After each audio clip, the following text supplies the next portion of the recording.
Hola, ¿qué tal? Buenas noches. Encantados de encontrarnos con ustedes en esta jornada de viernes, día casi más que primaveral, lo que hoy nos ha deparado el termómetro con temperaturas de 26, 27 grados en Granada y en la playa ya que les vamos a contar. La actualidad en la jornada de hoy viene marcada, hablaremos, aunque no sea de nuestro ámbito, de la moción de censura que ha concluido, aunque sea para saber un poco las impresiones de nuestros invitados de esta noche, pero hoy en nuestro repaso a la actualidad queremos destacar una noticia de esas que es muy difícil explicarle a la ciudadanía. Lo denunciaba esta mañana una de nuestras invitadas de esta noche, la portavoz de Unidas Podemos, Elisa Cabrerizo, y es que el centro de alta tolerancia que alberga y que permite que más de una treintena de personas de nuestra ciudad puedan dormir a cubierto, pues va a cerrar mañana, va a dejar a 30 personas sin posibilidad de albergue, pues porque no se ha cubierto el expediente administrativo a tiempo para renovar la concesión o la figura administrativa que fuera menester. Se sabía desde hace un año y a pesar de todo pues no se ha llegado a tiempo. Ciertamente esa es de las cosas que es muy difícil poderle explicar a cualquiera de todos ustedes. Es muy difícil para nosotros, es bastante incomprensible. Vamos a escucharla. Pero ocurre de una forma sistemática, porque ha habido dejación, o sea, no ha habido licitación de contratos a tiempo ni para la Rover, ni para Inagra, ni para el servicio de ayuda a domicilio, ni para actividades deportivas, ni para la limpieza de los colegios. Es decir, todo ha ido a prórroga. Desgraciadamente este contrato ya no admitía prórroga. Y este contrato sí que estaba dentro de nuestras 55 medidas y de los presupuestos. O sea, sí que se preveía hacer un contrato para que el CAT ya no estuviese abierto solamente por temporadas de olas de frío, sino que estuviese abierto todo el año. Bueno, pues de ese tema también hablaremos en nuestra tertulia, que vamos a empezar enseguida. La siguiente noticia que hemos destacado es bastante más grata, y es que en junio van a terminar las obras de la sala multiusos de la estación del metro de Alcázar Genil. Posiblemente uno de los espacios de infraestructuras más hermosos, no solamente de Granada, sino de buena parte de cualquier metro que tengamos en nuestro país. Los trabajos comenzaron en septiembre y tienen un presupuesto de 900.000 euros. Esta intervención va a dotar a la ciudad de un nuevo espacio cultural y las obras se enmarcan dentro de las actuaciones compensatorias de todas las actuaciones del metro. Se han culminado las instalaciones de cableados y los cuadros de baja tensión, los servidores para el control temático de la sala y las pantallas de protecciones. Este espacio de usos múltiples va a acoger exposiciones y actividades culturales y formará parte también de la explotación comercial del metro de Granada. En la sala se van a incorporar sistemas de vídeo, sonorización e iluminación para conferencias, así como dispositivos para exposiciones, mobiliario de escenario, asientos para un aforo máximo de 200 personas, etc. Actualmente, el vestíbulo norte de la estación de Alcázar Genil solamente tiene acceso a través del andén del metro. La salida o entrada desde el nivel de la calle está habilitada únicamente como salida de emergencia con su boca correspondiente. Con el nuevo proyecto se van a realizar las actuaciones de señalización y comunicaciones que sean necesarias para habilitarla con un doble uso, tanto como acceso a la sala cultural como al propio metropolitano. Pues vamos a empezar ya, si les parece vamos a hacerlo con la presentación de nuestras invitadas y nuestros invitados de esta noche. Elisa Cabrerizo, bienvenida. Buenas noches.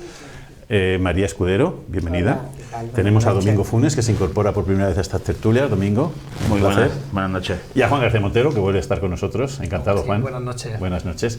Bueno, si les parece, vamos a empezar un poco por lo que ha sido la noticia de las últimas 48 horas. No pretendemos profundizar ni desvelar, simplemente conocer un poco la opinión de nuestros invitados de esta noche sobre la más insólita moción de censura que ha vivido este país en la historia de la democracia y que ha terminado, lógicamente, como se preveía, pero en cualquier caso con ciertas notas que pueden quedar a la preocupación de la ciudadanía en cuanto a la instrumentalización de las instituciones democráticas para usos que no son los que se debieran.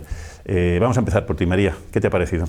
Bueno, me ha parecido que si analizamos que una moción de censura, pues una moción de censura es una medida excepcional para una situación excepcional. No había tal situación excepcional ni necesidad de utilizar esa medida excepcional. Yo creo que con esto lo digo todo. El hecho de que un partido político, bueno, haya utilizado esa figura y además haya recurrido a una figura pública a una persona, a un personaje de la historia reciente de nuestro país, bueno, pues ha hecho que sea quizá, que tenga un cierto tirón inicial mediático, pero desde el punto de vista de la necesidad que la gente tiene de la política no ha aportado nada.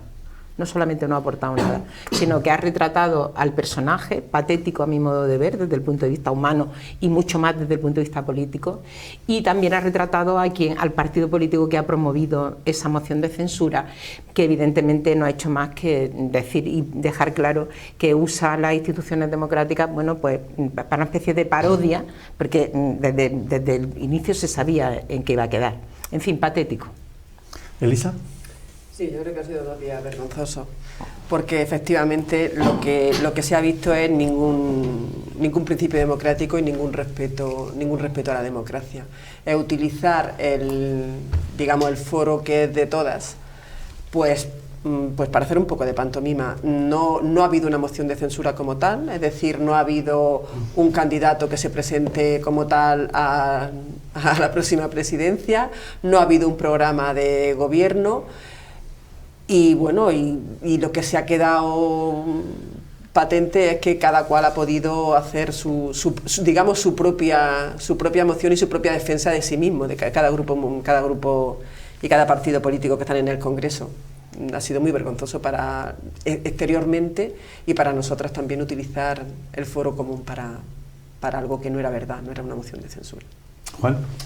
Pues sí, en la misma línea, es decir, es verdad que tenían todas las bendiciones para poder hacerlo desde un punto de vista legal, pero ni era ni el momento, ni la forma, ni la persona, porque a mí me ha dado pena de Ramón Tamames, me ha parecido que lo han utilizado. Uno también debe de saber cuándo le toca estar asumiendo una responsabilidad y cuándo tiene que dar un paso atrás y desde luego dar cobertura a un partido político que está radicalizando en buena medida la vida política en España. Yo creo que no ha sido bueno.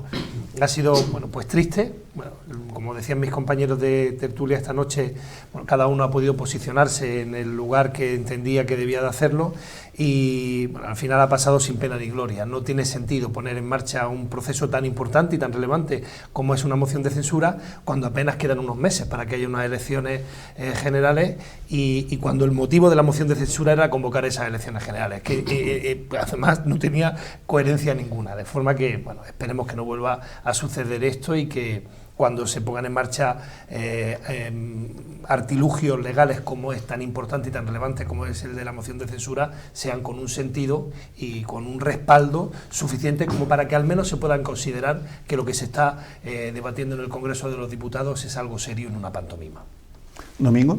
Es difícil añadir algo más a lo que habéis dicho, pero se ha instrumentalizado una figura que es la moción de censura, que además en España exige que sea positiva, que requiere un candidato con un programa como mínimo, y ahí no ha habido, efectivamente, no ha habido programa, no ha habido un candidato que, con todo el respeto al señor Tamames, que puede tener una cabeza brillante como catedrático de estructura económica, pero creo que no era impensable que pudiera ser ahora el presidente del país, o que fuera un candidato serio. Yo creo que Vox sí ha conseguido su objetivo. Es verdad que entre la creatividad y el ridículo la línea es muy delgada, y yo creo que ha rozado, por no decir que ha entrado de lleno en el campo del ridículo, la propuesta de Vox y la instrumentalización que ha hecho Vox de esta moción de censura.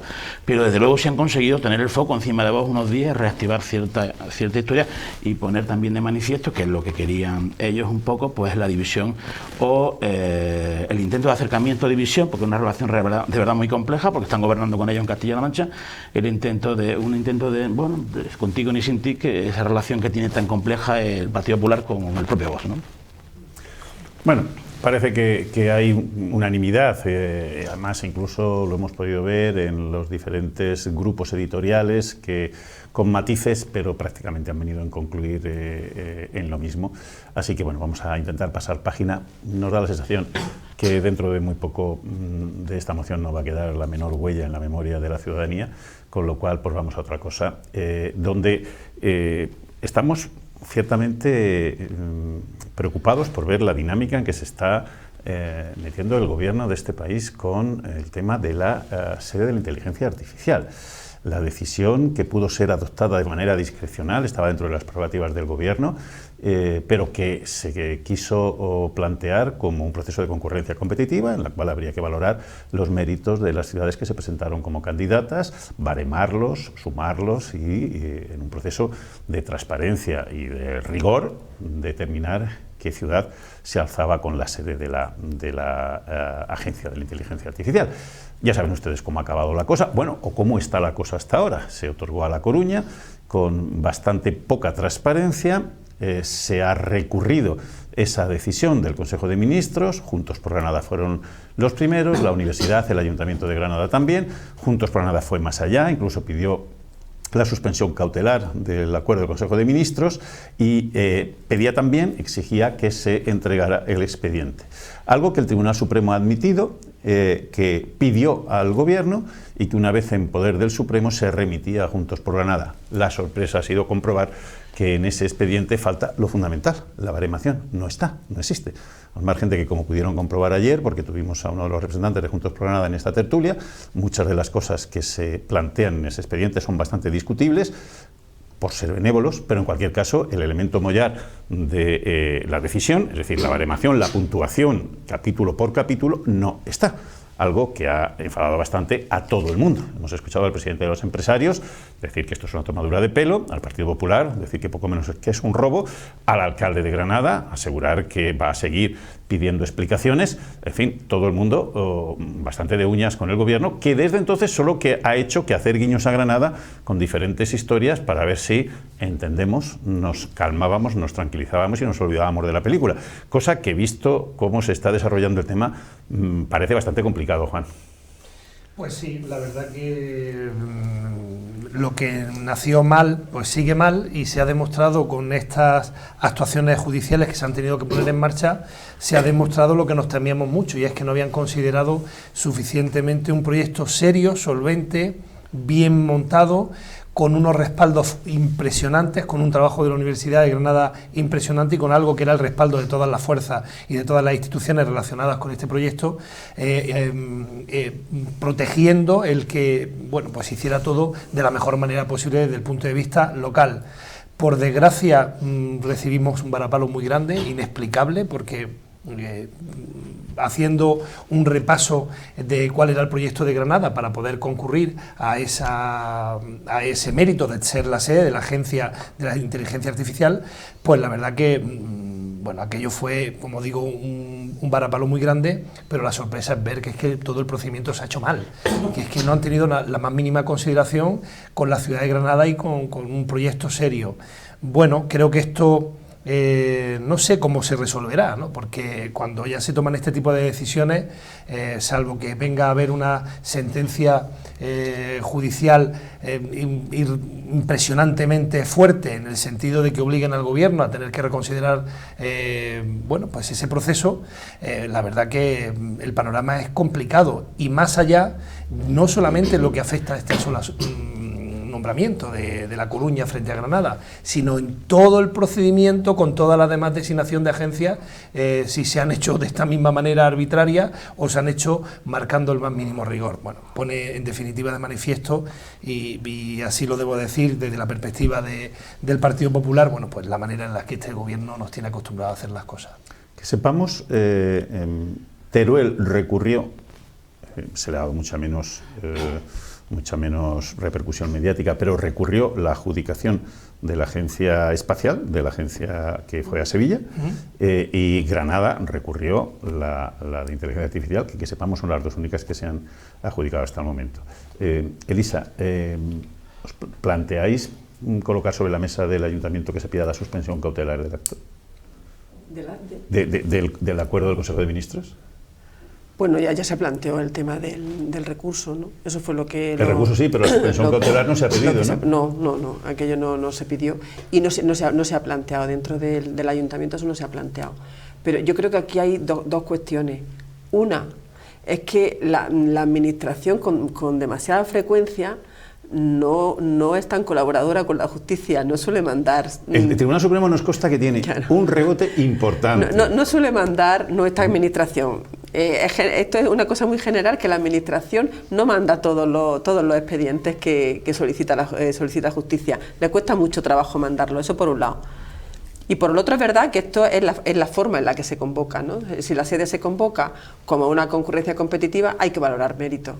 Entonces, dentro de esos méritos sí deberían de exponer cómo ha sido esa valoración de méritos. Y esa valoración de méritos no es cualitativa, no es excelente, excelente, excelente, excelente, ¿no? Como pasaron. Esa valoración de méritos son méritos también con puntaje, porque si todas somos excelentes, tiene que haber algún puntaje que diferencie una y otra.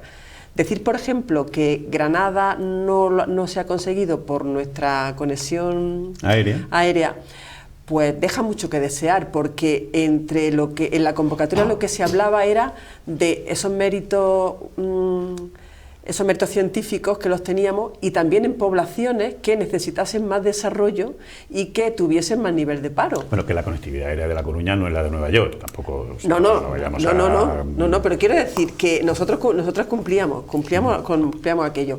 Entonces, el ayuntamiento ahora mismo no se ha puesto sobre la mesa en ninguna de estas comisiones de este mes hacer cualquier otra cosa distinta, lo cual no quiere decir que no se valore. María. Bueno, a ver, yo haría dos análisis, ¿no? Creo que hay como dos niveles. Hay un nivel de valoración política y de impacto en la ciudadanía de un proyecto en el que, como antes decíais, es absolutamente indiscutible la capacidad que Granada tenía para conseguirlo. Y otra cosa es el procedimiento que digamos que no ha quedado claro qué tipo de procedimiento han utilizado para la hora de adjudicar. Yo creo que ahora el asunto del procedimiento está en una fase que es la justicia la que tendrá que ir pidiendo documentos, y tendrá que ser pues Granada, el grupo, la comisión de personas con los empresarios, con los grupos políticos y toda la unidad de Granada quien reclame y bueno, o sea, que tendrá un proceso. La verdad es que no sé. A mí me parece, bueno, que de eso a descalificar lo que el gobierno hace con Granada, cuando antes de ayer nos trajeron el proyecto científico más importante de nuestro país, en toda la historia de nuestro país, pues eso ya no se lo compró Juan, porque me parece que son dos cosas diferentes. O sea, que cuando el gobierno no hace bien las cosas, pues hay que decirlo, y creo que este procedimiento no sabemos qué ha pasado, todavía no tenemos criterios claros, pero no quiero que podamos generalizar, porque esto no va de esto, va de que también pasa una cosa que yo no puedo evitar ya, quizás por la edad, que Granada tiene mucha energía cuando se trata de algo negativo, y no tenemos tanta energía para ponernos contentos cuando verdaderamente nos toca la lotería o nos cae un proyecto de la envergadura que nos cayó antes de ayer, o que ya nos cayó hace mucho tiempo y llevamos mucho tiempo trabajando en él, ¿no? Pero vamos, para seriedad, ya que hablamos de seriedad y de rigor con Granada, en fin, la del consejero el otro día diciendo yo voy a poner €1 que por cada euro que ponga el ministerio, que fue una cosa muy seria, que parecía que estábamos vendiendo, no sé yo, si estábamos vendiendo ganado. O sea, quiero decir que el nivel, muchas veces las cosas en la gestión son muy complicadas y lo que no podemos es descalificar así como así. O sea, que yo no voy a defender desde luego el gobierno de España en esto que ha hecho con la Oficina de Inteligencia Artificial. Al revés, me voy a unir y me voy a sumar a todas las reclamaciones que tengamos que hacer, porque me parece que son muy legítimas, pero también me voy a poner muy contenta cuando el gobierno de España se porta con Granada como se tiene que portar y como Granada merece. Y creo que estamos de muy enhorabuena. No sé, supongo que ayer y antes de ayer lo hablaríais en la tertulia, pero yo como he venido hoy y llevo una semana sin venir y no lo hemos hablado. Bueno, el acelerador es una pasada. Es un hito que no ha tenido esta tierra en mucho tiempo. Eso es indiscutible. Y es del mismo ministerio y del mismo gobierno. Sí, pero María, lo uno no quita lo otro. Por supuesto, totalmente de acuerdo. No hay necesidad de meterse en este jardín. Si usted va a tener compromisos con una ciudad, pues es muy libre de hacerlo, pues sí, claro. Y no tiene por qué encelar a toda una ciudad, porque no se nos olvide una cosa. En muy pocos proyectos ha habido la confluencia social, política y de agentes como en la Agencia de Inteligencia Artificial. Sí. Domingo. Yo creo que ese es el problema. El problema es, primero, querer venderlo como un hecho reglado, como un procedimiento sujeto a unas condiciones. Por tanto, cúmplelas. Si no, no lo ha arreglado, a lo discrecional y se acabó la película. Podemos discutirlo, porque Granada tenía, como bien habéis dicho, bueno, tiene una universidad, tiene una facultad, una escuela técnica superior de informática, de ingeniería informática, que es, pues probablemente la mayoría de los rankings, si bien la Universidad de Granada estará pues en el de Shanghái, en el 250, 300, pero en niveles razonables, la de informática y de biblioteconomía, sabéis que están mucho más arriba, o sea que están entre las mejores del mundo.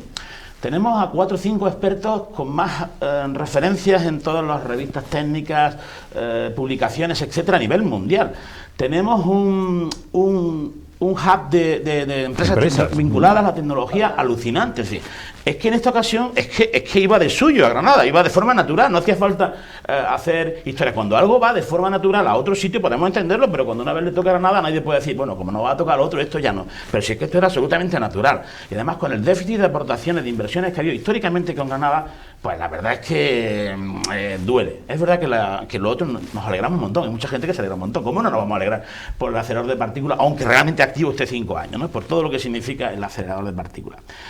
En cuanto a lo del Tribunal Supremo, que es donde está ahora mismo el asunto, el problema que tiene el Tribunal Supremo en lo alto de la mesa para resolver es que no tiene, como has dicho, ese expediente no tiene, por ejemplo, un baremo. Y si no tiene el baremo, muchas veces el Tribunal Supremo puede, si tiene los elementos necesarios, puede tomar la decisión sobre el fondo del asunto.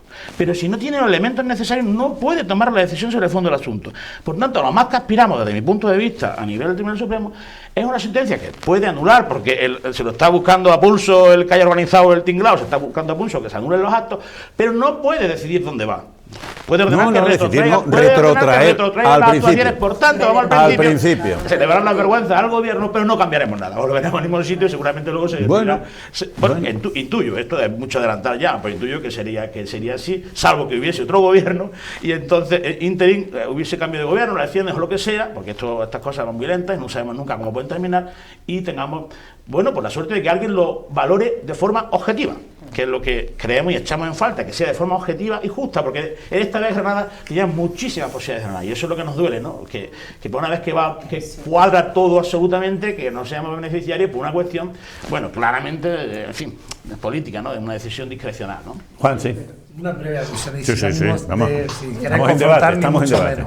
Agustín sabe perfectamente por qué he defendido aquí el proyecto del acelerador de partículas con vehemencia. Es un proyecto general de todos. Lo que no podemos hacer, María, es decir que eso es algo que ha concedido el Gobierno de España, porque es falso. Antes de que Pedro Sánchez soñara ser presidente del Gobierno, ya se venía trabajando en este proyecto, y es algo que excede mucho a las propias competencias del Gobierno de la Nación. Y es algo que tiene un gran mérito, y es que ha habido un consenso, ha habido una discreción absoluta, y recuerdo las primeras, siendo González Lodeiro, rector de la Universidad de Granada, los primeros trabajos para que esto se hiciera, cuando había recelos por parte de todas las ciudades andaluzas que miraban diciendo esto no lo podremos llevar. Se hizo un trabajo con mucha discreción, y es bueno que ahí pensáramos todos, en Granada todas las instituciones y todos los partidos, para que el proyecto del acelerador de partículas sea ya una realidad. No es mérito de Pedro Sánchez, ni el Gobierno socialista, ni el de la Junta de Andalucía, ¿no? Es decir, que eso es algo que Granada se merecía. En lo otro también estamos de acuerdo, es decir, si hay algo que hace bien el Gobierno de la Nación en favor de Granada de manera especial, ser el primero en defenderlo, porque llega uno a una edad, me pasa como a ti, en el que lo que te gusta es que se hagan cosas por nuestra tierra y por Granada. Y si hay que criticar al que sea de un partido, sea de otro, creo que debemos de hacerlo. Te sobró la frase de cómo nos tiene acostumbrado este gobierno, que ha sido bueno, sí, pero nos tiene acostumbrado este gobierno a hacer determinadas cosas. Te sobró porque dice lo contrario. Pero entenderás que desde mi perspectiva, y de muchos que piensan como yo, se puede precisar un poco. Este gobierno muchas veces nos tiene mal acostumbrados. Elisa. A ver, es verdad que tenemos que hacer todo el trabajo de reclamación sobre la sede, pero no nos quedemos en eso, porque Granada tiene una fortaleza. Si nos pensamos en la inteligencia artificial, tenemos muchísimas fortalezas para dar empleo a partir de esa fortaleza. Una cuestión es que hay un centro nuevo de inteligencia artificial que está por llegar, bueno, que está por decir dónde se ubica. Hay dos cosas importantes. Hacer ruido, a nada le interesa ahora mismo, digo en serio, sin ánimo de ser hay dos cosas importantes. Una que nos preocupa, y ayer en este mismo debate Manuel Morales puso un matiz que nos ha hecho pensar. La sede europea de inteligencia artificial del hub de Emiratos Árabes. Eso se anunciaba ayer, y en principio decimos, joder, qué buena noticia. Ojito, inteligencia artificial en manos de una de las dictaduras más férreas no de Oriente Medio, sino de este planeta. Ojito, la inteligencia artificial es maravillosa y puede ser peligrosísima, dependiendo de en qué manos esté. Esto puede ser un poco preocupante. Yo me refería a lo que estaba hablando. Y lo que tú decías, efectivamente, lo que sí dijo también ayer, la Secretaría de Estado, es que dentro de los nodos de inteligencia artificial que va a haber en este país, Granada va a ser uno de los más importantes, sin ningún género de dudas. Eso es verdad. Méritos propios. Aquí tenemos fortaleza para dar trabajo en inteligencia artificial. Y una cosa importante, no solamente para ingenierías y coco de fuera, sino para nuestra FP y nuestros trabajadores de aquí. Ahí hay mucho nicho de empleo. Bueno, pues es que sobre esto podríamos estar toda la noche. Es el segundo debate. Sí, pero bueno, podríamos estar toda la noche, pero vamos a ir a temas muy sociales que hoy hemos querido colocar en la portada un poco de nuestro tiempo, y uno de ellos lo han visto la protagonista, Elisa Cabrerizo. ¿Cómo le explicamos, Elisa, a la ciudadanía? Le pregunto a Elisa, pero le pregunto a toda la mesa. Que un centro que tiene como misión el que la gente pueda dormir bajo cubierto, que tiene unos plazos en los que el expediente o la concesión o como se llame va a caducar administrativamente, que eso se tiene que saber, porque eso se tiene que saber y se sabe de hecho. ¿Cómo podemos llegar al punto de que eso caduca sin que hayamos puesto en marcha la prórroga o la nueva concesión o como se llame, y que mañana ese centro se cierre y haya 30 personas que dormían allí que van a tener que dormir al raso? Bueno, esto está en un proceso de urgencia, y la buena noticia es que espero que no esté más de un mes cerrado, pero es que un mes, es que ni un día. Esto es decir, esto es un servicio que empezó con gobierno del PSOE para la ola de frío, desde diciembre a marzo. Y lo que se ha conseguido con los acuerdos que hemos mantenido en este momento entre el PSOE y Unidas Podemos, ha sido que este servicio se abra todo el año. Todo el año. Entonces, ¿cómo se ha ido abriendo este año? Pues a base de partidas presupuestarias que se han ido sacando de aquí y se ha ido abriendo. ¿Y ahora qué tocaba? Tocaba hacer el contrato que lo dejase abierto todo el año, para siempre ya para siempre. Y sabíamos que esto terminaba el 23 de marzo. ¿Qué pasa? Hay muchos plazos en contratación, hay un tal... Bueno, pues si sabes que hay muchos plazos, hazlo antes para que el 24 esté abierto. Porque el problema que hay es que son unas 28 personas, ¿no? Son las que están utilizando ahora mismo ese centro nocturno, pues son 28 personas que se van a la calle. Que se van a la calle por las noches, que no van a poder lavar su ropa, que no se van a duchar, que no van a cenar y que no van a desayunar. Hay otro centro abierto en la calle Varela. Ese centro ya está colapsado, o sea, ese centro ya está atendiendo casi, o sea, atiende como máximo 70 y casi todas las noches tiene 70 personas. No entran estas 28. Y además se cerró hace poco en La Chana, estaba por Inserta, que era una subvención de la Junta de Andalucía, y la Junta de Andalucía dejó la subvención en febrero, con lo cual desde febrero hay otras 20 personas en la calle, o sea, tenemos 20 más 28, ya tenemos ahí 48 personas. No hay necesidad cuando sabemos que eso se va a cerrar el día 23. Es hacer las cosas con tiempo, Juan, tú que también has estado en la administración, sabes la complejidad que tienen esos procedimientos, pero bueno, hay una cosa que se llama previsión. Sí. Además es un asunto muy delicado, porque es verdad que son personas que de pronto se ven en la calle y que no tienen la más mínima protección. Bueno, afortunadamente, y esto no es excusa, ahora no hace tanto frío como meses atrás, pero en fin, este tipo de cosas son intolerables y deberíamos de estar especialmente sensibilizados, y creo que es algo que debería de estar fuera del debate político. Además he entendido en las declaraciones de Elisa que no van tanto por hacer una crítica política, sino por defender el derecho a unas personas que se encuentran en una situación complicada. Y estos centros es verdad que hay que buscarle las ubicaciones mejor, las capacidades suficientes como para poder atender a gente. Por ser vecino del de la calle Varela, realmente es que está colapsado, ese centro está colapsado, y ya, bueno, pues ya no solamente el espacio que está dedicado a eso, sino la propia Plaza Carlos Cano, con el conflicto que se produce diariamente con los propios servicios de hostelería que hay en esa plaza, pues sufren el colapso de este espacio. Es decir, en esto el ayuntamiento, como el resto de instituciones, deberíamos de hacer un grandísimo esfuerzo para tomarnos este asunto con mucha seriedad, y desde luego circunstancias de este tipo no pueden pasar, hay que tener las cosas presupuestadas y previstas, y bueno, si se pone en marcha un proceso de urgencia que desde luego reúne los requisitos suficientes como para que se haga de manera inmediata, se entenderá, ¿no? Y en esto hay que buscar también la flexibilidad por parte de los servicios técnicos, el interventor y los responsables de contratación para que se pueda inmediatamente, bueno, pues restituir el servicio. Domingo. Yo creo que las ayudas más elementales, como las que estamos hablando, a las personas sin absolutamente ningún recurso, no son, como dice Juan, una cuestión política. Sinceramente tenemos que decirlo, que no es una cuestión política, porque hablamos de las necesidades más básicas de las personas, y me parece sorprendente que no se haya resuelto y que tengamos a 30 personas en la calle. La verdad que no admite tampoco mucha más discusión. Espero que lo resuelvan cuanto antes, que lo hagan por la vía de urgencia, y que estas y otras personas pues tengan al menos la posibilidad esa de asearse, de ducharse, de dormir, con esa tolerancia que se permite en esos centros, que es alta, según has dicho, que eso también es a veces un inconveniente, porque esa gente se acerca a los centros, y cuando esa tolerancia es alta, que no es muy exigente a la hora de pedir requisitos a las personas que se acercan a esos centros, pues yo creo que eso además lo hace más valioso. Y en Granada hay gente en la calle durmiendo, y creo que esta ciudad no se lo puede permitir. María. Bueno, yo creo que el problema del sinhogarismo en nuestra ciudad, como en todas las ciudades, es un problema que nos concierne a todos, es un problema humanitario.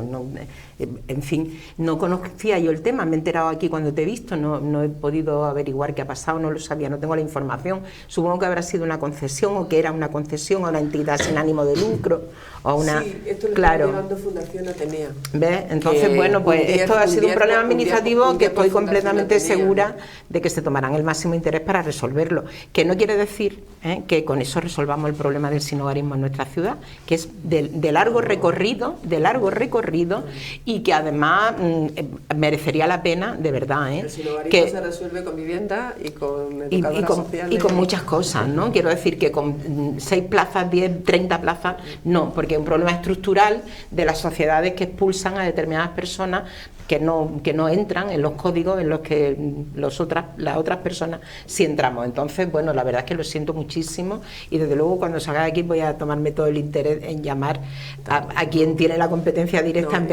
para ayudar en lo que yo pueda para que el procedimiento de urgencia... Sí va para adelante. Lo que pasa es que se hizo la licitación en enero, ya, con lo cual pues hemos llegado a marzo y no se han cumplido. Entonces, bueno, pues ahora hay que convocar la mesa para abrir los sobres. Me atrevería a, dentro del debate, a introducir un elemento así.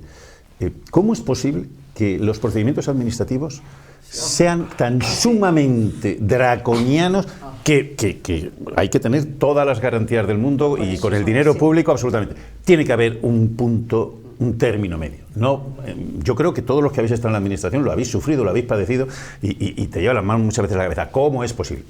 Es cierto que puede haber momentos en los que haya pues una cierta falta de previsión, tal, pero es que nos encontramos que es un auténtico muro. Es que muchas veces, joder, si es que el peor enemigo de la efectividad y del poder realizar acciones por parte de una administración está siendo los procedimientos, que insisto, hay que respetarlos, por supuestísimo, pero ¿dónde está el término medio? Este es de urgencia. Este se ha licitado por parte de los funcionarios. Este se ha licitado como urgencia.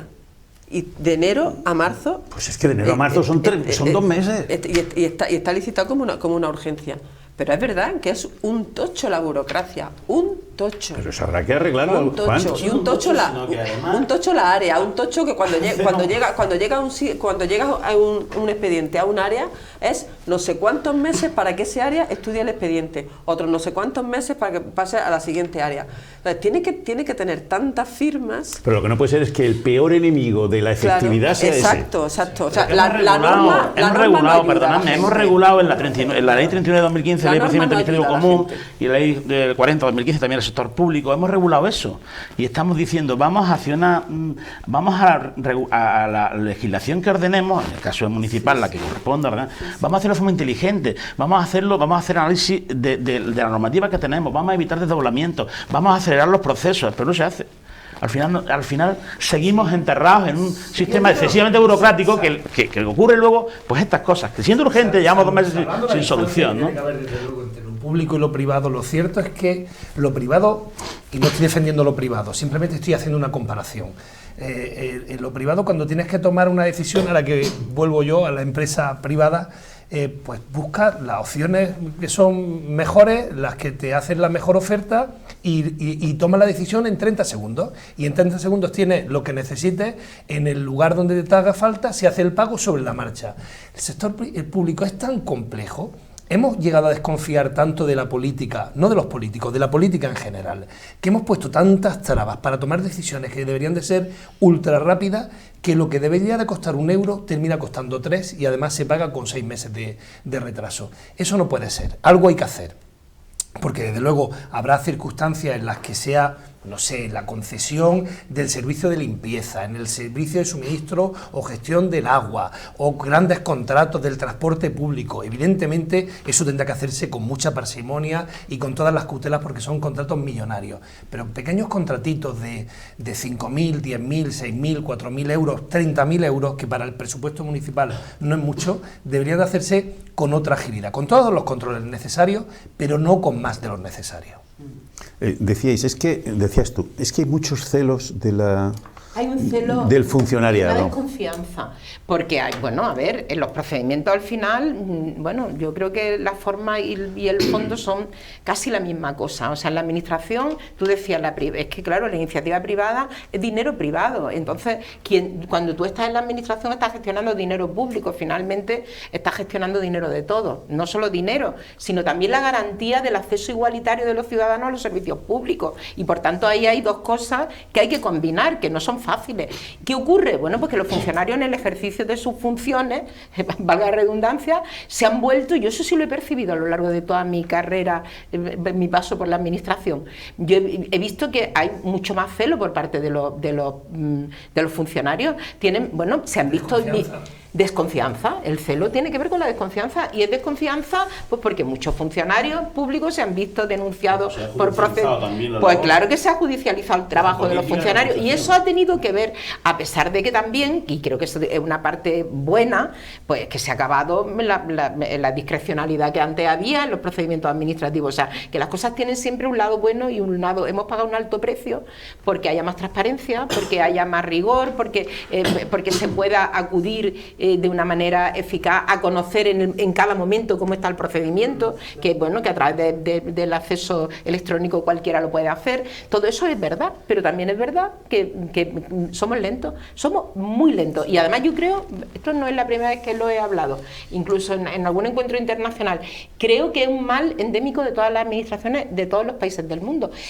Es normal, porque las decisiones, a ver, una decisión que en este caso corresponde a bienestar social o a derechos sociales, pues claro, sin embargo, economía tiene que intervenir, porque Hacienda es quien, o intervención tiene que dar el informe, tiene que haber un informe jurídico que diga que tiene que haber un contrato, por tanto tiene que haber un informe jurídico que diga que se atiene a derecho. O sea, que hay un proceso muy complejo. Que hay que hacerlo con mucho tiempo. Sí, claro que hay que hacerlo con mucho tiempo, pero que hay que ser muy, bueno, yo es que creo, yo me llevo mucho disgustos por la lentitud de la administración cuando me ha tocado estar en la gestión, porque es a veces, o sea, cuando tú tienes la responsabilidad política de tomar una decisión para resolver un problema concreto, cuando ves que tu maquinaria no te responde, bueno, la maquinaria de la que tú eres responsable, en fin, es muy doloroso. Vamos, yo me estoy acordando cuando yo estaba en Cultura y no me quiero acordar de eso, porque yo lo he pasado mal, o sea, que esto es verdad, pero expliquemos por qué es, porque no ha sido porque sí.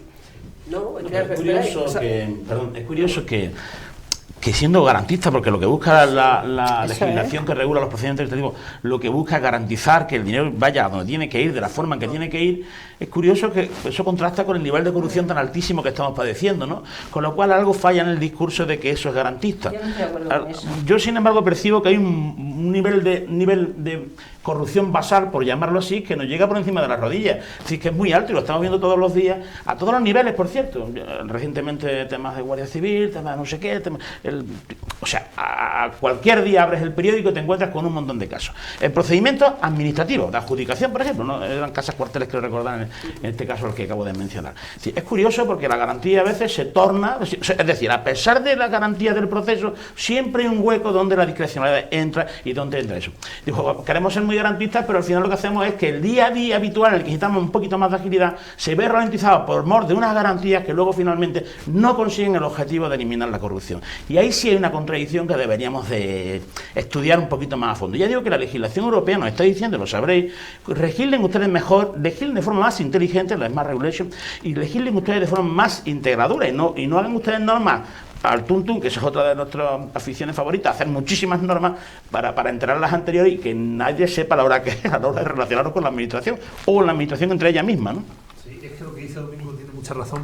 Es que es verdad, es que muchas veces complicamos las cosas muchísimo y hacemos de algo sencillo algo muy complejo y muy complicado. Estoy de acuerdo en eso que dice él, pero también estoy de acuerdo en lo que dice María, que cuando torcía así un poquito el gesto al hablar de la corrupción. Yo creo que es bueno lanzar el mensaje a la ciudadanía que la inmensa mayoría de las personas que se dedican a la política, sean de izquierda, de extrema izquierda hasta la extrema derecha, la inmensa mayoría son personas decentes, honradas y honestas. Sin duda. Por algunos garbanzos negros se sufre un estigma generalizado para toda la política. La política es servicio. Y hay tantos pequeños alcaldes de pequeños municipios de España que dedican su vida y su desvelo a hacer de su municipio un sitio mejor, que es muy injusto que, por consecuencia de eso, de querer proteger esas corrupciones que hemos visto, que por desgracia también la hay, pues terminamos complicando algo que debería de ser mucho más sencillo. Bueno, yo el tema de la corrupción es un tema, a ver, que creo que es importante que, bueno, estamos tratando de dar información pública a la gente que nos está escuchando. A mí me parece que hace mucho daño a la democracia decir eso, porque además en todos los rankings nacionales e internacionales España no es un país que tenga más corrupción que los demás. Y además diré como decía una amiga que no voy a nombrar, pero que es catedrática de la Facultad de Derecho, los políticos se parecen a la sociedad de la que nacen y en la que están, porque somos vecinos, somos profesionales, por tanto, que la misma corrupción que hay cuando un señor viene a arreglarte la lavadora, con perdón, o a hacerte una avería, arreglarte una avería, te dice sin IVA, por favor, porque yo no quiero que... a ver, esto es lo mismo, quiero decir, claro que hay personas que cometen tropelías, pero no estoy dispuesta a admitir, porque no es verdad, que cada vez hay más corrupción en este país, porque justamente hay menos. Bueno, el nivel basal de corrupción es muy alto. Pues no, yo creo que digamos que no. Bueno, no lo comparto, pero ni siquiera, ni en los políticos, ni en los funcionarios, ni en la sociedad en general. Yo creo que, bueno, pues que somos humanos y claro que efectivamente hay personas que se ceden y que cometen abusos y que se aprovechan, pero eso no es generalizado. ¿Querías apuntar algo, Elisa? No, yo quería hablar que yo creo que a la gente lo que le interesa de verdad es que los procedimientos que hagamos en este ayuntamiento en concreto, en cualquier otra administración, sean garantistas efectivamente, pero sean ágiles. Claro, ya está, eso es lo que le interesa a la gente. Sin duda. Y quien está trabajando en eso, trabajamos en el mundo digital, y el mundo digital ha venido para hacer las cosas fáciles. Y lo que ocurre con los procedimientos es que se duplican un montón de documentos. Bueno, no les vamos a decir vuelva usted mañana, les vamos a decir que vamos a hacer una mínima pausa, pero vuelvan ustedes en 2 minutos, que estamos aquí con temas muy interesantes. Bueno, fíjate si era...